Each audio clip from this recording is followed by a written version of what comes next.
Buenos días, compañeras, amigos, militantes. Antes que nada, les mando un fuerte saludo y un gran abrazo de solidaridad a todos ustedes con quienes compartimos el sueño de que otra República Dominicana es posible.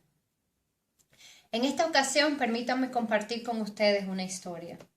Esta historia comienza el lunes 6 de diciembre de 2010, en un día de movilización nacional por la educación dominicana. Ese día miles de personas de diferentes orígenes y condiciones expresaron su reclamo por una mejor educación en nuestro país. Es decir, expresaron su reclamo por una vida más humana, más digna.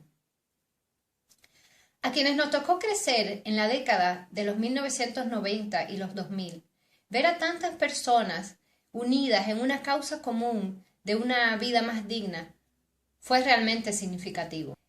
Fue un indicio para nosotros de que la sociedad dominicana empezaba a evolucionar. Nos dijimos que la ciudadanía estaba despertando, empezando a descubrir su propio poder y a tener fe en el país que podemos ser. Por supuesto, como toda historia, esta realmente no inicia en ese comienzo, en el lunes amarillo, sino mucho antes. Pero como decía, quienes crecimos en la década de los 90, no teníamos cómo saber de que la aparente tranquilidad y la incomprensible indiferencia de la sociedad en que vivíamos había estado precedida, apenas unas décadas antes, por un muy amplio y variado y activo movimiento de lucha social por el bienestar colectivo. Sí, en las aulas se nos enseña sobre la dictadura, sobre la revolución del 65, quizás sobre los 12 años, pero con la llegada de la democracia formal en 1978, no se nos habla más de luchas sociales. Y no fue hasta que empezamos a integrarnos en intentos de organizaciones sociales, juveniles, ambientales, que empezamos a descubrir poco a poco el tremendo movimiento social y político que había tenido la República Dominicana. Y los testimonios de compañeras y compañeros mayores nos hablaron de un movimiento campesino independiente que logró recuperar y distribuir tierras en distintas partes de la geografía nacional. Nos hablaron de las pobladas de 1984, en el que el pueblo protestó la firma contra el acuerdo del Fondo Monetario Internacional y en donde se gestaron grupos territoriales que perduran hasta hoy. Nos hablaron de Aniana Vargas y del movimiento de resistencia a los abusos laborales y ambientales de la mina de Falcon Bridge en Bonao y de Rosario en Cotuí, a todo lo largo de la década de los 80. Nos hablaron de un movimiento estudiantil fuerte, que al igual que ahora habría reclamado mayor atención a la educación pública, y de un movimiento sindical que con muchísimos sacrificios logró las conquistas garantizadas en el actual Código Laboral que hoy se ven bajo amenazas. Entonces descubrimos que lo que parecía el inicio de un proceso con el movimiento del 4% por la educación era en realidad el resurgir de un proceso de lucha que nos precede. El proceso de construir una sociedad más justa, más humana, más digna. En nuestro caso, desde la media isla que llamamos República Dominicana y en este periodo histórico de la democracia formal. Y entonces nos preguntamos, ¿dónde estaban esos movimientos y por qué se habían desarticulado? Para mí en especial fue muy revelador descubrir un artículo publicado por las académicas Rosario Espinal y Catherine Conaghan en 1990, en el que explican cómo en nuestro país, a pesar de haberse logrado una democracia formal en el 78, con elecciones y libertades políticas, las clases trabajadoras nunca lograron las reformas sociales y la redistribución de la riqueza que prometía esa democracia. Y no han podido participar ni influir significativamente en las decisiones del Estado. Independientemente de las razones de por qué esto haya sucedido, de lo que no queda duda es que estas tareas siguen estando pendientes hoy. Reformas sociales, redistribución de la riqueza y participación en las decisiones del Estado, o lo que es lo mismo, democracia real.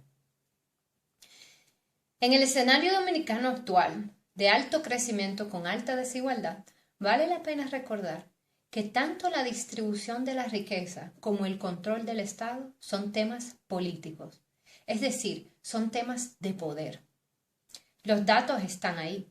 La Organización Internacional del Trabajo ha llamado la atención de que la mayor parte y los mayores beneficios del crecimiento económico dominicano están siendo transferidos a las ganancias del capital. A pesar de un significativo aumento de la productividad en la década del 2000 al 2010, nuestro país fue el único de la región cuyo salario mínimo real disminuyó. El 88% de los trabajadores formales dominicanos reciben un sueldo por debajo del costo de la canasta básica. El 40% de la población vive en condición de pobreza, del cual la mitad en pobreza extrema. Y el índice de desarrollo humano está por debajo de la media de América Latina y el Caribe. Los datos, repito, están muy bien documentados.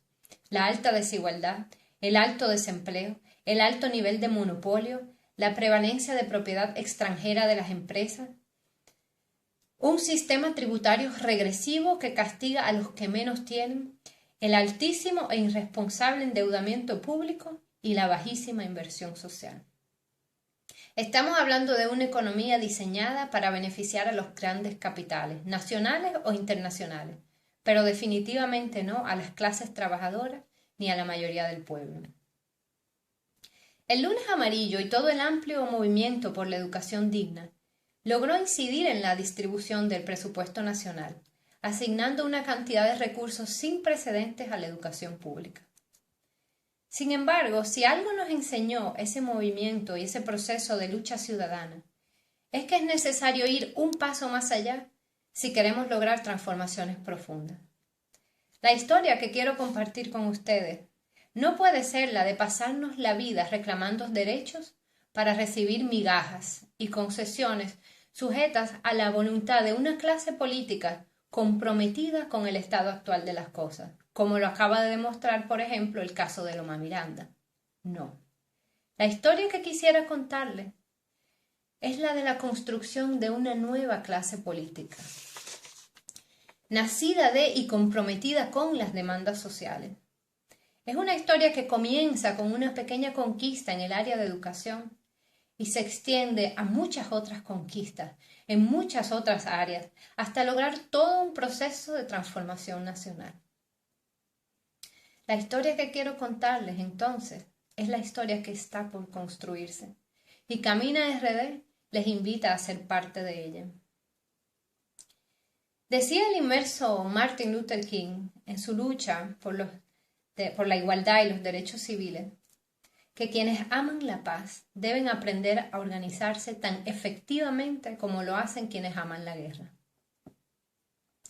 Porque la organización es la base de la construcción del poder colectivo.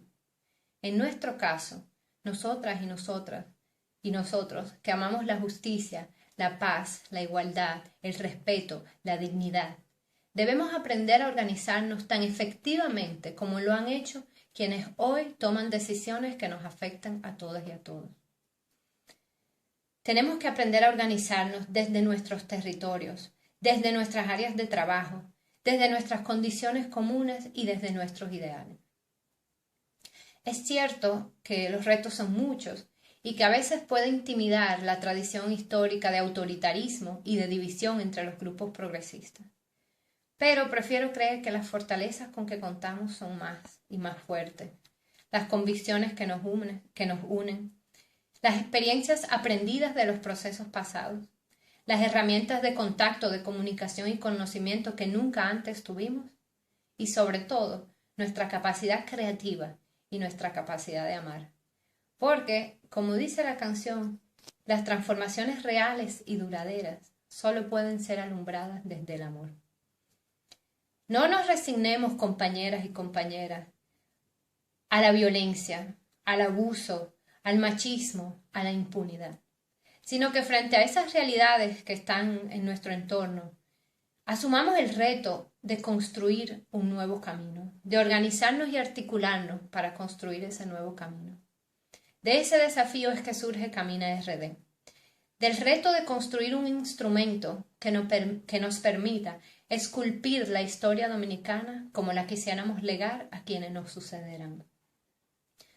Por eso les doy mis sinceras felicitaciones a todas y todos los que nos hemos unido en este proceso y nos deseo muchos ánimos, porque el camino puede parecer largo y difícil, pero, como escribió ese héroe de la raza inmortal de junio de 1959, Johnny Poixibirá, mi niño, y cito, es ciertamente el camino del deber y de la dignidad. Muchas gracias.